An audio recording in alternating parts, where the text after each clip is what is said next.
Hey guys, welcome to another episode of the Tampa Bay Real Producers Podcast. This, of course, is the podcast that is made for real producers, by real producers, and with none other than Tampa Bay's real producers, such as our guest here today, Mr. Michael Wyckoff. How you doing, brother? I'm doing real good, my friend. Thanks for having me. It's good to have you here, man. It's been a little while since we've seen each other. I know you might recognize Michael if you follow our platform. We've featured him in the past. I don't even remember what issue it was, but a couple of years back, you were featured as a broker. I think we've actually had you in a Making a Difference section as well. We did, yeah. If I remember correctly. So there's been some articles out about Michael over the years. There's a lot to talk about with this gentleman because he's involved with a lot of different things. So we might have to have him back for another episode just to cover everything that we have to talk about, but we'll do our best to flush some stuff out. Michael is the past president of PRO, Pinellas Realtor Association. That was organization, I should say. That was in 2023. He's still on the board of directors for them, as we were just saying, off camera this year, and that's been a hectic travel schedule, to say the least. Indeed. For him, and he's involved with, he knows a lot about the NAR settlement, which I know has been a kind of a big topic for a lot of agents lately, so we're going to talk a little bit about that as well. But let's just start a little bit with people who might not know you that well, Michael. Briefly, background. How'd you get yourself into this market? If not, if you moved here from somewhere else or you grew up here, and how'd you get into real estate? Yeah, so originally from New Jersey, so northeastern guy, but I was on the early release program from New Jersey and got to Florida when I was 13 years old. Okay. So I've been a beach kid ever since. Nice. Not a kid anymore, obviously. There's beaches in Jersey too. Was a beach kid. Yeah, it's totally different. It's the shore. The shore is different. There. Yes. Yeah, totally different. So anyway, moved to Indian Shores at the age of 13, and within about 6 months thereafter moved to Madeira Beach, and I've actually lived in Madeira Beach ever since. Okay. Other than when I left to go to college, went to Florida State. And one of your offices is right there, Madeira Beach. Yeah, so my office is. Yep, it is. It's right on Gulf Boulevard in Madeira Beach. Been there. It was my office when I was an independent broker since 1997. So I got into the real estate game right after college. I literally graduated college on a Friday. On Monday, I was back here in St. Pete taking real estate classes. Oh, wow. The following Wednesday, took the state exam, which when you actually had to take it with a pencil and paper on filling in the little bubbles, you know. It's like the SATs. Had to drive to Orlando to go take a test. It was only given every 2 weeks. Whole different experience, right? So, but anyway, within 3 weeks of graduating college, I got my real estate license. Part of the impetus behind that was I graduated college during a recession, and I was a marketing guy. My degree is in marketing, so no one was hiring marketing or advertising people at the time, and got offered the opportunity to get a job, what I thought was a job, with a paycheck at a real estate company, and then realized doesn't really work that way, right? You were hired as an agent. I was hired as an agent paycheck. with no paycheck, not really understanding what I was getting myself into at 22 years of age. Right. And but it was a job. Yeah, it was what I thought was a job, and thankfully, I had tremendous support from my parents at the time. They allowed me to move back in and mitigate expenses, and gave me a chance to get production ramped up. So. Started with the major franchise. I was with the Century 21 back in the day in Seminole. What year was that you got licensed? 1991. Okay. Yeah, so I'm an old timer, man. We didn't have internet. You've seen the markets come and go, baby. Yeah, buddy. It was crazy. We had, you guys that love Zillow and all that, there wasn't none of that, right? And we didn't even have computer. You were calling the pink sheets, man. Right? We didn't even have computer-based MLS. Our MLS came out in books. Every 2 weeks, we'd get a book. And it was crazy, right? Offices set up were totally different. Yeah. You didn't email anybody, you didn't text anybody. We had a beeper, right? Drove around with a roll of quarters in my car so I could make phone calls if my beeper went off. Yeah, it was totally different world. But it's kind of a blessing for me because it showed me how it's different, right? And I cut my teeth in that much more intense type of interaction. Did you ever think you'd be in the business over 30 years? I didn't. I really didn't. I didn't know that there was going to be any kind of a springboard into anything else. But I got into became a real estate instructor a few years after I got my license as well, because I find myself really getting into the law and the legal end of things. Yeah. And I like to take a deep dive into whatever I'm doing. Right. So I went and got my instructor's license, and the old adage at the time, I was floundering a little bit with production-wise, so those who can do, those who can't teach, right? Yeah. So I was the teach part of that equation for a little while. And then realized, this is a lot of work for not a tremendous amount of compensation. But it put me in front of some of the right people, and some opportunities presented themselves. And then I was able to go out on my own and do my own thing. Yeah. And open my own brokerage. So how long was it after you got licensed that you opened your own brokerage? So technically, I did that in about 1993, 94. Okay, so it wasn't that long. And I worked more in a consultative capacity. I was working with some CPAs and accountants, helping them value portfolios for tax purposes. Yeah. So I became more consultative, and then I took on some management roles, property management, renters, things like that. So it was, I kind of did a lot of little things and just not a lot of production-based things. And then as my sphere of influence grew, I started using my marketing skills and marketing my sales services to people. And then through, coincidentally, one of the classes I was teaching, I met my much better half, Sherry. And we... she finally straightened you out, huh? Yeah, pretty much. It's kind of what it took, right? Yeah, so she was getting her real estate license. I was already a broker. She wanted to open a brokerage. So we did that together. Gotcha. In 1997. Okay. So that's when we really went for it as a brokerage. We opened an independent company in Madeira Beach called Sun International Realty at the time. Yeah, I think when we initially met too, in fact, when we featured you for the first time, I think it was when you still had an independent brokerage. Not sure. No. Or was it under Engels at that point? I was Engel Volkers at the time because we joined Engel Volkers about 8 years ago. Oh, that makes sense. Yeah. So we were independent at the time with one office on the beach. We were doing a lot of things on a smaller scale. Started growing and expanded a little bit, changed our name to Vicinity Realty Services, had our office on the beach, bought the building we were still in, and we had opened a second office in Tampa on Beta Bay. Okay. I'm sorry, MacDill, near the intersection of Beta Bay. Being on the beach the way you are with Madeira Beach, have you always had like this market of working with investors that are looking for, I know you work a decent amount with like short-term rentals. We have talked about that. And so I'm assuming you still have a lot of investors that are interested in that type of world and space. Was that something you experienced over these years, or was that more recent? Yeah, so that was sort of my beginning, was working more with investors through the collaboration that I had with different CPAs and accountants and attorneys that I was helping kind of consult with. Yeah. I was doing more fee-based stuff like hourly and consultative things. And then as I got into sales, those people remained in my database, and it was a natural progression for me to get into working with investors. Sure. And then through some of the attorneys, did some probate work and things like that. And then as my business kept growing, then it got more into regular, the traditional residential sales that we see. Is most of your business now traditional real estate? No, I do a pretty good cross section of, it is sales mostly. I do some management as well, a little bit. At one point when the market was really bad and sales weren't happening during the major crisis, the mortgage crisis, we ended up growing a vacation rental management business and had just about 100 units under management at the time. And that was by necessity, and it got us through that recessionary period where sales were down. We lost most of our salespeople because nothing was selling. And then I got into the short sale business and the Fannie Mae business, the foreclosure sales. So I tried to move with the market when opportunities presented themselves.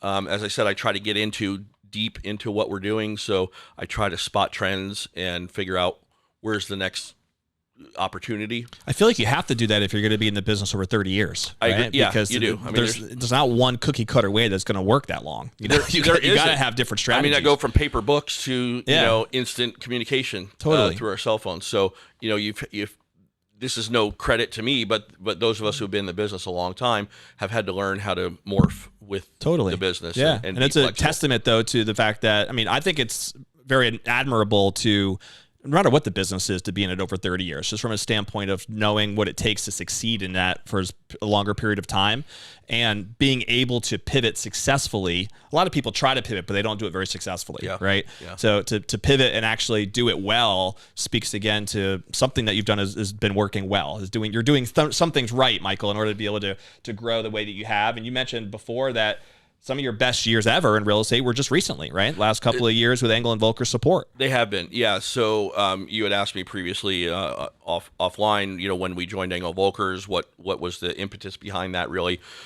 So to more fully answer that question, we were cruising along as an independent company, and as a broker, our lifeblood really is recruiting, right? Is getting people to come work for our company and helping them grow and be more successful in their business, and in turn, their success generates our success as a broker. Sure. I do walk the line on both sides, as many brokers do, being a producing broker as well. Having been in the area for a long time, I have a large sphere of influence, so I certainly don't want to miss out on that, right? On those opportunities. So, and by the same token, I feel like a broker who's in the business and selling is also able to keep their edge sharp because they know what's going on in the business because I'm still doing it. Anyway, to more fully answer your question, we were working along doing our thing and not really seeing any stair-step growth. It was pretty flat, and we were doing okay. Not major success by anybody's standards, but just sort of maintaining. Sure. And we a healthy business. Yeah, but as I wanted to focus more on the luxury end of the market and investors, beachfront condos, investment condos, waterfront homes, more luxe properties, country club things. As it appeared my natural market was going that way, but I was having a very difficult time competing as an independent because of all of the tools that at that time were not available to smaller companies, and they needed a brand behind them. And we were approached by Engel & Volkers, rebuffed them a few times. I was a staunch independent guy, right? I was one of those that we used to call them in college GDIs, right? So then I took that deep dive into what the company was about and the culture. And the interesting thing I found is when they talked to us initially, it wasn't about money. It wasn't about how much you're going to make. We had 2 or 3 meetings where none of that even came up. It was all about the corporate culture and whether there was going to be a fit. And there was no use discussing anything else unless that fit first. And that sort of struck a chord with me. And I thought maybe this is worth a little deeper dive. And so we started exploring. And over 6 to 9 months, we realized it's probably the way to go. And it was like somebody flipped a switch, man. My production went crazy. What would you say was the one biggest factor that helped impact the production increase? So I think for me, we were spending a lot of time trying to find the new shiny thing. And this was in a very dynamic time 8 or 10 years ago when technology it's still rapidly evolving, but really it seemed to be exponentially more then. And promotional things and the ways SEO worked and the way the internet marketing was going and ad retargeting and promotional materials. So we were always trying to find a way to look like the big guys. And then when we found Engel & Volkers' system, we realized they have a whole staff that's doing just that for us. So I could focus on what I do best. That's transacting real estate and serving my customers and clients. So that took that burden off of me, and it released me to go out there and do more business. That makes sense. Yeah, about focusing on what you're good at and really harnessing your strengths. I think that makes a lot of sense. And you mentioned earlier that I think 30 million was your best year that you were able to put out there. Last year was not that far from that, the 23, 24 million in last year's volume. So very solid stuff. Again, I think some people who are in the real estate game as long as you've been, some of them really, whether they want to be competitive or they almost like lose the focus on wanting to continue growing, right? And just are okay with status quo. And I don't really get that vibe, from talking with you. There's always seems like there's an energy, there's an excitement, there's something new and exciting that's happening. And with all the different associations and boards that you're a part of, I don't know how you keep it all up. So we'll talk a little bit about that too, because you've been growing this business, but you've also been, I think, in the eyes of many agents, a leader in the real estate community, right? So, of course, being a president of PRO speaks for itself in terms of the leadership that's voted on by peers, correct? To be able to make you a president.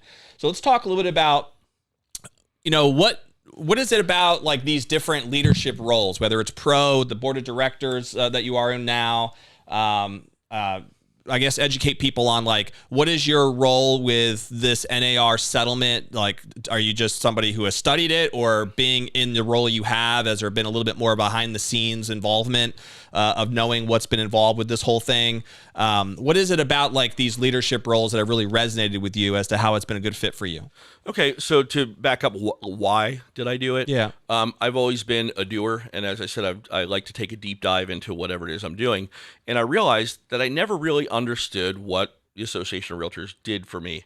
I just paid my bill, and I got my lockbox key, and I could access the MLS. I think a lot of agents can relate to that. And that's all I really cared about. Yeah. And part of that was because the production level I was at wasn't extreme by anybody's measure, and I was just sort of cruising along and didn't see what the benefits were. I just felt like, you got to be a member, pay my dues, and I got my MLS, and I'm happy. And then I started looking a little bit more deeply into what does the association really offer me as a member, and I started uncovering things as I explored that they really do a lot more than I thought, and there are tools there that are available to me, and maybe now that I've got this experience, so I started on the board of directors 6 years ago, so I'm 25 years in the business at that point. Yeah. And I felt like, you know what, it's time for me to give back to the community that's given me a lot. And I felt like the board supported me. Our members are very collegial in general. So I feel like just getting to know more of our members would let me help them, and they can in turn help me. Sure. And foster better relationships with our members and just with other realtors and brokers in general. So I wanted to at least feel like I could give something back. And we did one feature on giving back to the community. And that's always been a thing for me. I'm members of other charity boards of directors and charitable organizations. And that's just what I do. It's what I like to do. I like to be involved. And it seems like whenever I get involved with something, I really go head first, and I go right into the deep end. What was one of the things that opened your eyes a little bit to the value of the of PRO, let's say, of the association organization? What was one of the things that, kind of surprised you as you dove into it and realized that they do more than you think? Because I think that resonates with a lot of agents that don't exactly know the value. One of the biggest things is really the advocacy that is provided by all three levels of the organization. You have the local, which is Pinellas or Greater Tampa. You have Florida Realtors, and then you have NAR. There are advocacy efforts on all of those levels.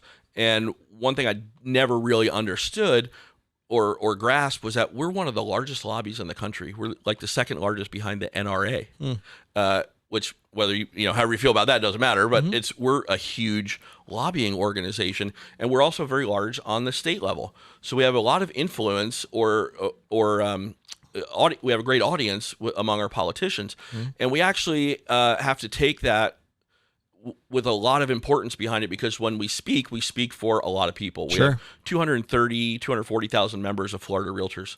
So that's a lot of votes, if nothing else. And there have been a lot of things that have happened that people may not understand. Like during COVID, we were deemed an essential business because of lobbying, so we could stay at work. We've lobbied to have the business taxes, commercial rental taxes starting to be reduced. Sure. We've lobbied to keep banks out of the real estate business. A lot of those things are going on. First-time homebuyer things, the Hometown Heroes program in Florida, that's an initiative from Florida Realtors presented to the state legislature. All those things that you may not really understand how it happened. Or the impact that might have on you, but it really does have an impact. Yeah, I mean, the more people that can buy houses, the more business we get to do as realtors. Totally. So there is that effect, that cause and effect. We're presenting something that's better for the people we serve, and as realtor members, part of our service is to the general public, to property owners. One of our goals is to protect property ownership rights. For sure. So we're looking at always in that vein. I'm fortunate enough to be on the public policy committee for the Florida Realtors, which we take all of the motions and all the insight from all the other committees comes to that public policy group, and then we make recommendations to the executive team to institute policies and procedures, whatnot, and to the legal team to present to our lobbyists and to our legislators. Gotcha. So it's really an interesting part of the process. There's so much going on behind the scenes that the typical realtor doesn't know. Of course. Sounds like it. And so you've been a part of the board there for, you said about 8 years? I think I'm going on 7 years now. Okay. Yeah. And then you were president in 2023. That's correct. How did your responsibilities change as president? What things were thrown on your plate that you either weren't expecting or did expect, but it still was different? Yeah, so to be honest with you, even going through the board and ascending through the chairs, wasn't 100% sure exactly what to expect. But it's a really cool position, for lack of a better term. I will say that Pinellas Realtor Organization is a very well-run organization. It's been around for a long time. We have an excellent executive staff that does a great job. It runs like a very well-oiled machine. And part of that's due to the size. It needs to run like a substantial corporation. Yeah. And it does. So the president becomes more figureheadish and runs the membership side of the board of directors and helps just kind of corral that, and keep all the fish swimming in the same lane. How many realtor associations are there in Florida? Oh, wow. That's a great question. I should know that. But Did I put you on the spot with that one? You sure did. Yeah. Yeah. You didn't prep me with that question. It's a lot, but I could tell you that we we are I think the sixth. Pinellas is like the sixth largest. Okay. And Greater Tampa is like the fifth largest or third or fourth largest. Makes sense. So brings up the question. We are working on a merger. Yeah, there's definitely been chatter about a merger, a unification. Is that a better word than merger? Yeah, okay. the M word's not been well received. Too corporate like? Yeah, too corporate. And it isn't any type of a takeover, one over the other. Yeah. Technically, Greater Tampa is a larger organization by membership numbers. Roughly 16, 17,000 members. Pinellas is 11,000 members, roughly. Both are juggernauts in the realtor world as far as associations go. Both in excellent financial position, both own a lot of real estate, where their locations are, and both very, very, very well run. Come on in, Jay, if you want to say hi. Hey, welcome. Jason McIntosh here, my man, with Michael Wyckoff. Hey, Michael. Good to see you, brother. Yeah. It's all good. Sorry, Jason McIntosh. That's it. The owner of the office. So anytime he comes in, he's welcome. That's right. He's let me sit in his chair. That's so right. I appreciate that. But so it would create the third largest association in the state of Florida and the fifth largest in the country. So it would be some of the reasons behind wanting to bring these two organizations together, and the benefits are, for one thing, it's a much louder voice. Yeah. And all this stuff weaves together. You brought up the NAR lawsuit settlement. This is not in response to that, but it happens to be perfect timing that we're contemplating this unification, because as the realtor community, my colloquialism is we keep getting punched in the face like every other day by something in the media or these lawsuits. We need a louder voice. We need a bigger voice. And while we're very local in the way we operate, I mean, I have my markets that I serve and know well, but I think as an organization, bigger is better. We can be streamlined, and we can respond to externalities that are that are influencing our businesses right now as a bigger group. And there's a laundry list of benefits. I don't want to bore everyone with it, but there are quite a few. And to the average member that sells a couple houses a year, right? They might not recognize. They may not see anything substantial. The lock boxes are still going to work, and the MLS is still going to fire up. But with our two organizations, we both have super keys. This guarantees you that if we're one organization, you're always going to have that cooperation, because we're going to have one contract. One won't switch to another lockbox provider, for example. And we know there's a lot of cross collateralization between Hillsborough and Pinellas. Yeah. Lots of Tampa agents work the beaches. I have an office in Tampa myself, as well as one on the beach. I would hate to have a real division there personally. Does that division exist today, since they're not united?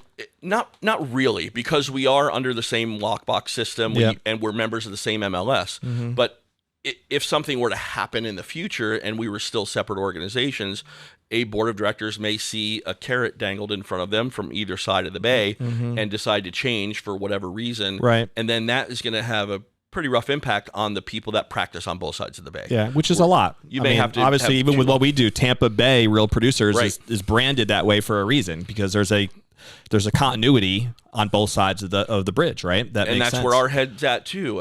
The proposed name of the organization is Tampa Bay Realtor Association. Yeah, how about that? See, we were just trying to lead the way, man. We were just trying to lead the way. Because to me, on a very simple level, do the leaders play nice in the sand together? Absolutely. That's the beauty of it. It was so when as I've been a realtor for a while, there was always this, Tampa, Pinellas, it's a fabrication. We formed a task force, which I always joke sounds like we're breaking down doors to do something, but we formed this unification task force made up of an equal number of members from each organization, mostly people in some version of leadership capacity, and we worked so well together. I can't tell you, we found that we had so much more in common than we thought. That's good to hear. There was this perception that there were so many differences. Yeah. And the differences really were so subtle that they were almost inconsequential. There are some things in the unification that we're addressing to sort of take some of the bumps out to make it more similar to one or the other. But it was really a cool process that we went through, that everybody, when we got in the room, you could feel that there were some people really against the unification. We didn't cherry pick the members of this task force to all be in favor of it. we wanted some people that had some reservations about it to bring out the tough questions. And we spent, we're going on 18 months of this process almost. Oh, it's been that long. Yeah. Okay. I mean, in earnest for 12, 13 months with meetings all the time. We hired a consultant, all that to help us monitor the situation. And what's your gut tell you? You feel, I don't know if you're allowed to share that or not, but do you feel like it's going to lead to a unification at some point? Yeah, I really hope so. I really believe it's for the best for our members, if nothing else. I mean, that's, when we sign up to be a leader on the board of directors, we sign an agreement that we represent that organization in a fiduciary capacity. Okay. Putting the organization's best interests above our own. Mm-hmm. So I believe in that vein, it is a good idea. As far as word on the street, there are a few people that are not happy with the proposal. They don't think it's a good idea.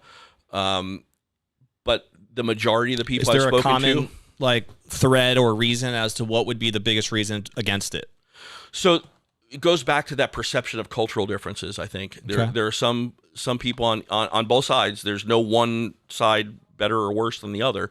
There are some that have a perception, and I will say it's mostly longer-term realtors like myself, the people that have been around a long time, that feel like, they operate very differently than we do over here. Right. The essence of that is they really just don't know because they never looked. It's just a perception. Yeah. Their perception becomes their reality. Perception is reality. Right. Yeah. So once we have a chance to show them that we're really more alike, the only question becomes, why do you want to be bigger? Yeah. And there are some people that, anytime change happens, change is bad. If the unification happens, does that make it the biggest in Florida? We would be the third largest in the state of Florida and the fifth largest in the country. Wow. Yeah. So it is a big deal. It is a big deal. It's a very big deal. But given the environment we find ourselves in, with the lawsuits and everything, I think it's important that we were bigger. I mean, would you say the biggest? So for the average agent, you mentioned it earlier, that's out there. You mentioned the lock boxes and not having that would, I think, be a nightmare if that was ever completely separated and everything. Yeah. But what do you think? It would be expensive too. You'd have to pay 2 fees for everything. Right. That makes sense. So is that what you would resonate to the average agent out there who might be listening? Like, is that probably where the biggest benefit for them would be on unification, is not having to worry about that kind of thing? Yeah, I think your customer service is going to be enhanced as a member. You're looking for service from the organization. I think you're going to get enhanced educational opportunities. We'll be able to bring in higher level speakers and event providers because we now have a bigger number. We have found ourselves duplicating our efforts all over the Bay. We had an event, a global symposium. Less than 10 days later, Tampa did the same thing. Okay. So we could have combined those efforts, created a bigger event. Yeah. And the funny part of it was almost the same people were at, about 50% of the people were at both. Right. So that would have made sense to that combine audience, some resources. You could make it bigger, right, and less expensive on a per head basis. Totally. So there is some economy of scale there. That's not the only reason you unify an organization. Right. In this case, I believe 1 + 1 = more than 2. Well, you also mentioned earlier, Michael, like with these lawsuits and kind of almost the uncertainty of maybe not knowing where some of these things might go, right, in the future, or even where the shoe's going to drop, where it's going to end, right? So we brought up the NAR settlement. Like, what is your perspective on that whole ordeal, where it's at, where it's going, how that should affect the day-to-day operations for an agent today? We actually did have a conversation about this at our mastermind that we did this past month, and you're actually going to be a part of that group now moving forward. We're excited to have you join this group. But that was one of the topics that came up, and then it was interesting from my perspective hearing them go through and talk through what they perceive to be some of the ways that they're communicating it to their teams, as to how to really view it. But, with your role and the leadership role that you have, like what is the message from the top down and PRO to its agents and moving forward? Like what should they know? Yeah. So most everything is coming from NAR down. We have very little to say about the settlement or anything on a local level or even on a state level. So everything's really being fed from NAR down. I am a member of the board of directors for the National Association. That doesn't give me anything more important, really, to be honest. It's generally run by the executive team and legal counsel. So we are in the know, if you will, about things as they develop. And we do have a chance to vote on certain things. But some of this is so fast, and the way the bylaws of the NAR are written, the executive team generally holds most of the power. Which is a good thing. It's got to be nimble. So there's approximately 900 members of the board of directors from NAR. Okay. So how many members are just in the NAR? Period. 1.5 million. Million and a half. Yeah. Okay. So it's a big organization. Sure. So the executive team, has responded the best they possibly can to the situation as it unfolded. While we never wanted to see ourselves lose that lawsuit, and everybody can have conjecture on the hows and whys that happened, but once that went down, I believe that they responded the best way they could, getting from that point forward. So where we are with the settlement, it's really a kind of a odd time because the settlement's been proposed. It's been agreed upon by the plaintiffs for a mid-June deadline to implement the terms of the settlement, one of which is, how the commissions are paid, disclosures to buyers, things like that, and how commissions are displayed. They will no longer be permitted to be published in the MLS. Yep. Or any agglomerator of information cannot publish that. As a broker, I can put the commission offerings on my own website. But the confusion is coming a little bit in that this settlement is offered. So the listing agent cannot list that broker commission offering, can't not be in the listing on the MLS. Description. On that the MLS. Field will be pulled from the MLS. Yep. Nor can you put it in the remarks anywhere. You cannot put the commission payable anywhere that everyone else, that all the members can see it, or the public. That doesn't mean that as a listing agent you can't have that agreement. Obviously, Correct. with your homeowner, it just can't be. It's not listed in the MLS. Yeah. So you pointed exactly to one of the points of confusion. Yeah. If you're a social media guy. If you read social media posts, whether it's Florida Realtors or Tampa Bay Realtors groups. What am I going to do? I work mostly with buyers. Now I can't get paid. That's a fallacy. Sure. It's a misunderstanding. It is not illegal at this time for you to get paid, right? And nor will it ever be illegal for you to get paid. Sure. The manner in which you get paid may change a little bit, or at least how you find out how you're going to get paid. So the terms of the settlement say we can't publish in the MLS or on Zillow or Realtor.com or Homes.com the payout to the buyer's agent. It doesn't make it illegal to pay a buyer's agent. You can still have the same exact listing agreement that we have now, where there's X fee total, and one portion goes to the listing side, one portion goes to the buyer side. Totally okay under the terms of the settlement. It's just how that information is disseminated changes. So what was the spirit, do you think, Michael, behind why it can't be on the MLS? They just didn't want to have that be public because it's... For what reason? This is what's confusing to me, because the basis of the lawsuit, according to the plaintiff's lead attorney, was that there was a lack of transparency in real estate. I don't see how hiding that information now makes it more even more lack of transparency. So that tells me this is a money grab by an attorney, but I'll leave that to everybody else to make up their minds. So I don't know how that makes it more transparent. You would think the exact opposite. It would be more transparent if it's there. Right. So now part of the settlement terms is that a buyer, before showing a home to a buyer's agent, before showing a home to a potential buyer, has to have the buyer sign an agency agreement, buyer broker agreement. And it outlines the terms under which they're going to operate and what their compensation is going to be. Yeah. Once they ink that, they cannot receive more than they have outlined in their buyer broker agreement. So if a cooperating broker is offering more, they can't accept more than they've agreed to accept. Okay. So the essence of the lawsuit, I guess you would say, is that they felt like the buyer should be able to negotiate the fee because the fee is part of the acquisition cost of the property. So this is the mechanism by which they saw it fit to make that happen. It lets the buyer negotiate with their broker. Yep. You come to me in my office, say, I want to look at some houses, and how does it work? And I tell you, this is what it's going to cost you. Here's what I do for you. Here's what it's going to cost you. Do you agree to that? Yes. And if it's X percent, I can't get X plus 1. Right. Right? No matter what the other side's offering. The difficulty is going to come in the mechanics of how we operate. Now you want to see a house on, XYZ street.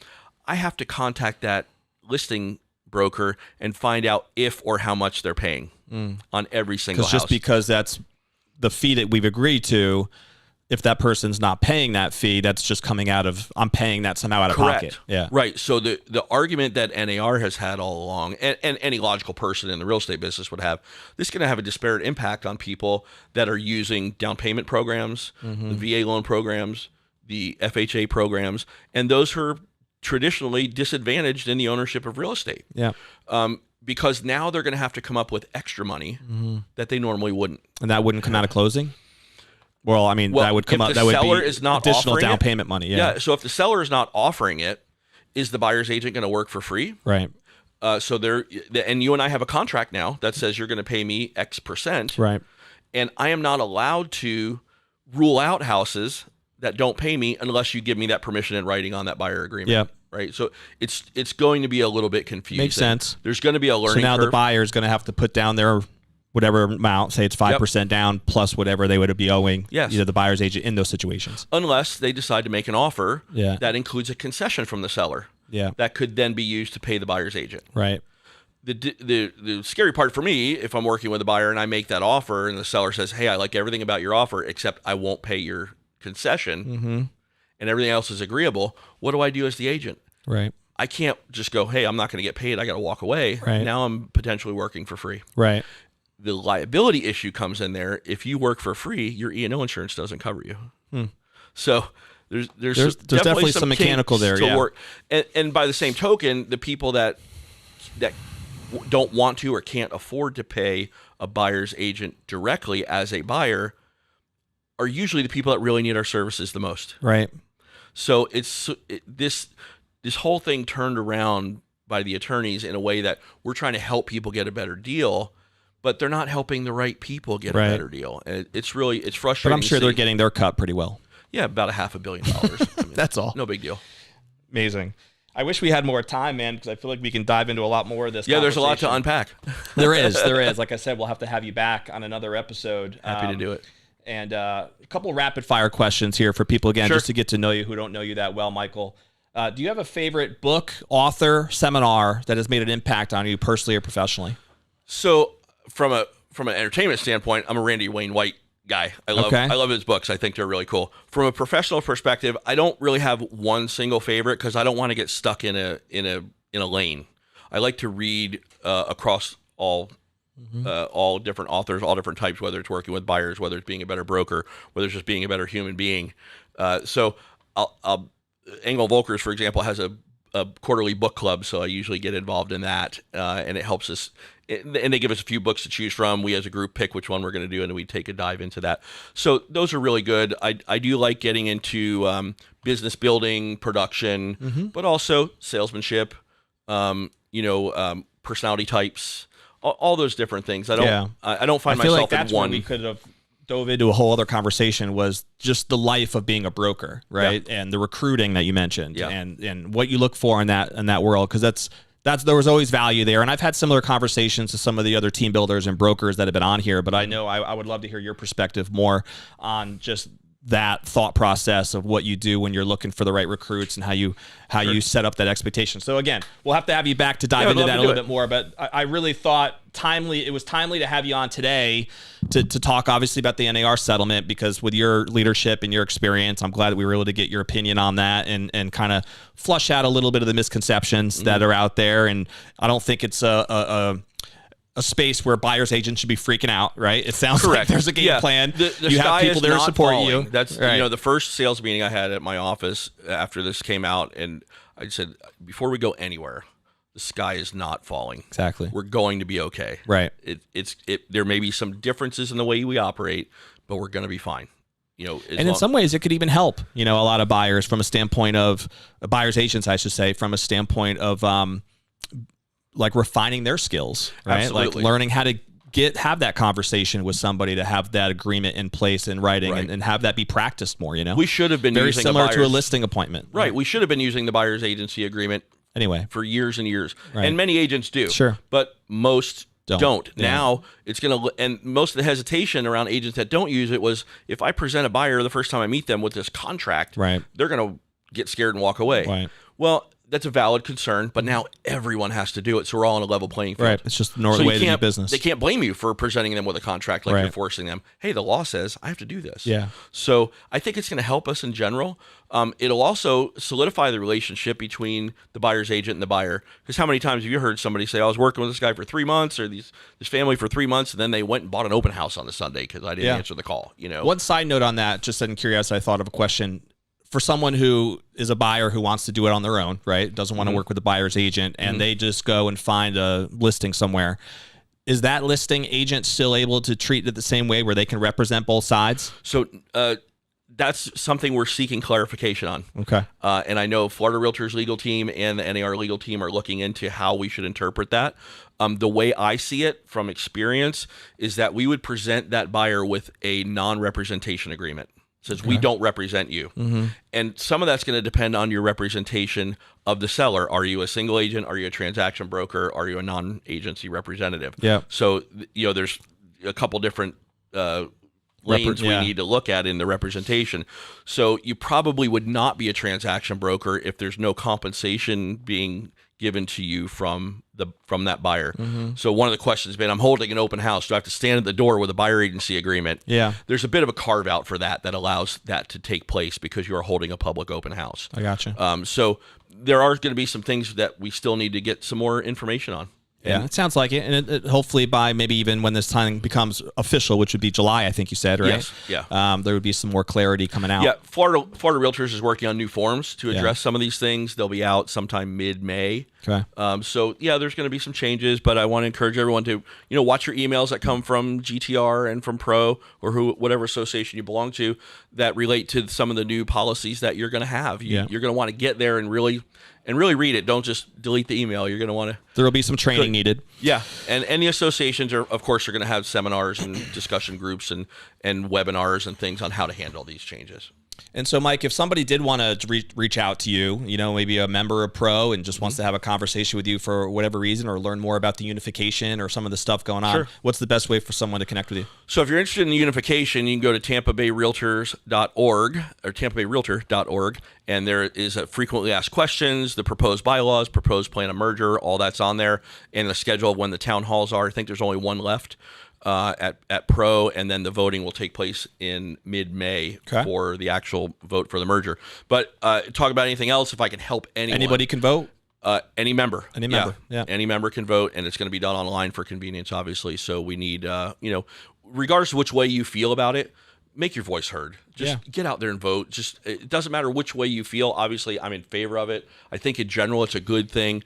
But get your opinion out there, because if you don't, then you have nothing to say about it later. Exactly. You can't complain one way or another if your voice isn't heard. Can't complain if you don't vote. But I'm happy to help in any capacity. Our real producers, anybody watching, right? Let's get it done. Get the votes out there, baby. Let your voice be heard. Yeah, and vote for our Tampa Bay real producers. Sometimes, right? Yeah, exactly. I don't even start there. It's a whole other podcast, right? So if anybody wants to get in touch with me, I'm pretty findable if you can figure out how to spell my last name, which they'll have it on the website here and everything. We'll get it under our description. My website's my name, Michael.Wyckoff at EV Real Estate. My website's michaelwyckoff.evrealestate.com. You can find me on the PRO website. My contact information is there as well. I'm happy to answer any questions that anybody has about it, about the NAR settlement, or about what's going on with the merger with PRO and GTR, or anything else about Realtor Life or just brokerage stuff in general. My goal for getting involved in leadership was just to make our realtor community better. And it sounds like a pie in the sky thing, but that was really my goal, was to do what I can and bring my experience to making it better for our members and for the clients that they serve.